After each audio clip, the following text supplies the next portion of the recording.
Kosova mposhti me rezultatin e ngushtë 4-3 Slovakin duke siguruar kalimin në finale të cilën do ta luajë me Turqinë në stadiumin Fadil Vokri të martën më 31 mars.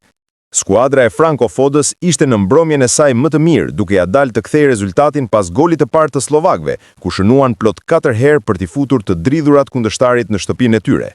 Lidhur me këtë sukses historik, ka patur dhe një reagim nga ish kapiteni i kombëtares shqiptare, Lorik Cana, i cili i ka kërkuar Ministrisë Slovake të paraqesë një letër zyrtare ku të njohë Kosovën si shtet sovran e të pavarur, deklaratë formale e cila mungon prej kohësh nga ky vend. Ministria Slovake e Marrëdhënieve të Jashtme, nesër ju lutem nisni një letër zyrtare për njohjen e Kosovës. Është shkrimi që ka përzgjedhur ishi Kuqezi.